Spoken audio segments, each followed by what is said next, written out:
मला कौशिकी, कसं आहे? माझा युवराज आता बदललाय, जबाबदार झालाय, एक ऑफिसचं काम करतोय, तो सगळ्या जबाबदाऱ्या नीट पार पाडतोय, वेळेत घरी येतोय. काल सुद्धा सांगितलेल्या वेळीच घरी आला तो. पण हे तुझ्या लक्षात आलं नाही? लक्षात आलं असतं ना तर मगाचपासून एकदा तरी तू हे म्हणाली असतीस की ही जबाबदारी युवराजला द्यावी. कौशिकी ताई, पद्मिनी मम्मा म्हणतात ते बरोबर आहे. माझा युवी खूप जबाबदार झालाय. तुम्हाला माहितीये का, काल त्याने मला प्रॉमिस केलं होतं की माझ्या बर्थडेचा केक कट करायला तो रात्री 12 पर्यंत येणार. काल यायला त्याला इतके प्रॉब्लेम्स फेस करावे लागले तरीही तो आला. प्रॉब्लेम? प्रॉब्लेम? कसले प्रॉब्लेम? पद्मिनी मम्मा, काय झालं माहितीये का, युवी आहे ना मित्राच्या बॅचलर पार्टीवरनं निघाला, पण रस्त्यातनं येत असताना आहे ना त्याला 4 गुंड भेटले आणि ते गुंड त्याला लुटालूट करण्यासाठी अडवले त्यांनी. आणि मग काय झालं की त्याच्यापैकी एकाने आधी अडवलं, मग दुसऱ्याने, मग तिसऱ्याने, चौघांनी पण अडवलं. मग त्याला माझी आठवण आली. त्याला खूप लागलंय, आता आराम करतोय तो. अगं मूर्ख मुली, माहिती तू काल नाही का सांगायचंस? मम्मा, युवीच म्हणाला होता की आता रात्री एवढ्या लेट नको सांगूस कोणाला, सकाळी सांग म्हणून. कौशिकी, कौशिकी थांब. वहिनी, जाऊ दे ना तिला. कशाला? पुन्हा तिकडे जाऊन ती माझ्या युवराजच्या चुका काढेल. काय कळतंय? कौशिकी,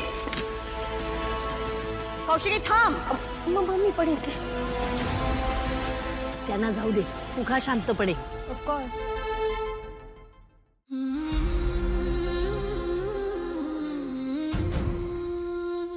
आम्ही त्यांच्या शरीरातली गोळी काढली आहे, पण रक्त खूप वाहून गेलंय आणि मला वाटते कदाचित तुम्हाला इथे पोहोचायला फार उशीर झाला असावा.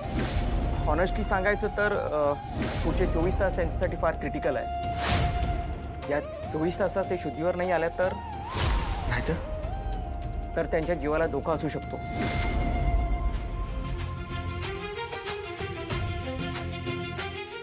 केडी सर, पाणी घ्या. केडी सर, थोडंसं पाणी पिऊन घ्या. तरी समजावून यार, केडी सरना काही खाल्लं पण नाही.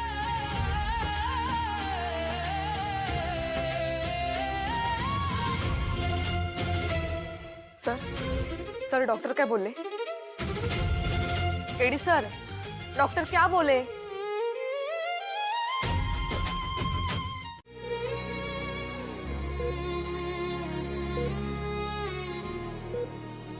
बॉस, मी तुला कधी सांगितलं नाही, पण हे पत्र मी तुझ्यासाठीच लिहिलंय.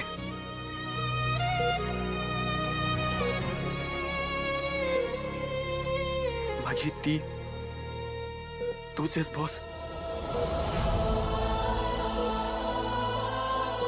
प्रिय बॉस, स न वी वी, सप्रेम नमस्कार विनंती खूप विशेष.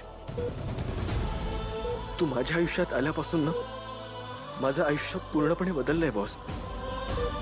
जेव्हा तुला पहिल्यांदा बघितलं ना तेव्हाच तुझ्या प्रेमात पडलो तुम्ही.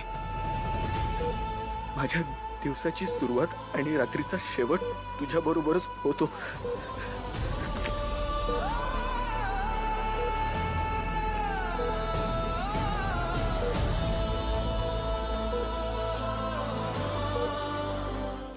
काय झाले काय कळत नाहीये. केव्हाचा फोन लावतेय. काय झालं आई, कोणाला फोन लावतेस? अरे तारिणीला रे. अरे काल रात्रीपर्यंत फोन लागत होता, पण आता फोनच लागत नाहीये. अगं नेटवर्कचा काही प्रॉब्लेम असेल. केदारनं काही कळवलं का तुला? नाही अजून. मला काळजी वाटते रे.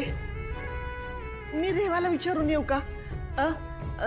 तिचं ट्रिपचं ठिकाण जर इथं जवळपास कुठे असेल तर आपण जाऊन भेटूनच येऊया तिला. तू आवरायला घे ना.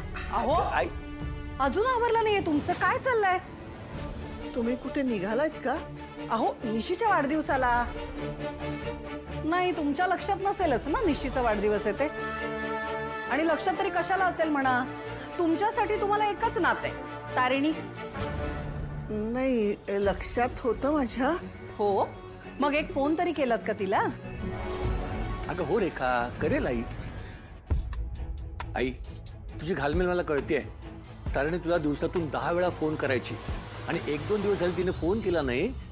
अगं म्हणून तू जरा अस्वस्थ आहेस, बाकी दुसरं काहीही कारण नाहीये. पण रेवा म्हणाली ना ती एकदम उत्तम आहे म्हणून, आणि केदार आहे की तिच्या बरोबर. तू काही काळजी करू नकोस. मी जरा जाऊन येतो. नाही नाही, ऐक ना, आधी माझं बोलणं करून दे फोनवर आणि मग जा ना.